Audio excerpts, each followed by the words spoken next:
ബിനോയാണ്. Honorarium വർധനയിൽ തീരുമാനമുണ്ടാകാതെ സമരത്തിൽ നിന്ന് പിന്നോട്ടില്ലെന്ന് ആശാപ്രവർത്തകർ.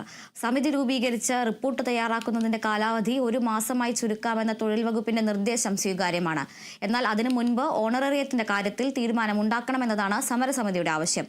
അതേസമയം ആശാപ്രവർത്തകരുടെ കാര്യത്തിൽ സർക്കാർ പരമാവധി വിട്ടുവീഴ്ച ചെയ്തുവെന്നും ഇതിൽ കൂടുതൽ സർക്കാരിനൊന്നും ചെയ്യാനാകില്ലെന്നും തൊഴിൽ മന്ത്രി വി ശിവൻകുട്ടി വ്യക്തമാക്കി. ആശാപ്രവർത്തകരുടെ സെക്രട്ടേറിയറ്റിന് മുന്നിലെ രാപ്പകൽ സമരം 2 മാസം പിന്നിടാൻ 2 ദിനങ്ങൾ മാത്രം ബാക്കി.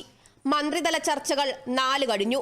പ്രശ്നങ്ങൾ പഠിച്ച് റിപ്പോർട്ട് സമർപ്പിക്കാനുള്ള കാലാവധി 3 മാസത്തിൽ നിന്ന് 1 മാസമായി ചുരുക്കാമെന്ന തൊഴിൽ മന്ത്രിയുടെ നിർദ്ദേശത്തെ സമരസമിതി സ്വീകരിക്കുന്നു. എന്നാൽ ഓണറേറിയത്തിന്റെ കാര്യത്തിൽ എന്തെങ്കിലും വർധനവുണ്ടാക്കാമെന്ന ഉറപ്പ് ആദ്യം ലഭിക്കണമെന്ന് ആശാപ്രവർത്തകർ. അതുവരെ സമരം തുടരുമെന്നും സമരസമിതി വ്യക്തമാക്കി. 3 മാസം കൊണ്ടുള്ള കമ്മിറ്റിയുടെ റിപ്പോർട്ട് 1 മാസത്തിനുള്ളിൽ സമർപ്പിക്കാമെന്ന് പറഞ്ഞു. നല്ല കാര്യം. പക്ഷെ ഞങ്ങൾ പറഞ്ഞിട്ടുണ്ട്, ഓണറേറിയത്തിന്റെ ഒരു കൃത്യമായൊരു വർധനവില്ലാതെ ഈ സമരം അവസാനിപ്പിക്കില്ല എന്ന് പറഞ്ഞിട്ടുണ്ട്. തൃപ്തികരമായിരുന്നു തൊഴിൽ വകുപ്പ് മന്ത്രിയുമായി നടത്തിയ ചർച്ചയെന്നാണ് ആശാപ്രവർത്തകർ പ്രതികരിച്ചിരുന്നത്. എന്നാൽ ആശമാരുടെ വിഷയത്തിൽ സർക്കാർ അങ്ങേയറ്റം വിട്ടുവീഴ്ച ചെയ്തിട്ടുണ്ടെന്നും ഇതിൽ കൂടുതൽ ഒരു സർക്കാരിനും ഒന്നും ചെയ്യാനാകില്ലെന്നുമാണ് തൊഴിൽ മന്ത്രിയുടെ ഇന്നത്തെ പ്രതികരണം.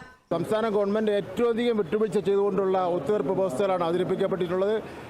ഏത് ഗവൺമെന്റ് ആയിരുന്നാലും ഇതിനപ്പുറം ഒരു വ്യവസ്ഥ ഉണ്ടാകാൻ വേണ്ടി പോകുന്നില്ല. അതേസമയം രാപ്പകൽ സമരത്തിന്റെ 62ാം ദിവസം സാംസ്കാരിക സാമൂഹിക മേഖലകളിൽ നിന്നടക്കമുള്ള പ്രതിനിധികളെ പങ്കെടുപ്പിച്ച് പൗരസംഗമം നടത്താനുള്ള ഒരുക്കങ്ങളിലാണ് ആശാ സമരസമിതി. അനിശ്ചിതകാല നിരാഹാര സമരം 20 ദിവസവും പിന്നിട്ടു. Kerala vision news, Thiruvananthapuram.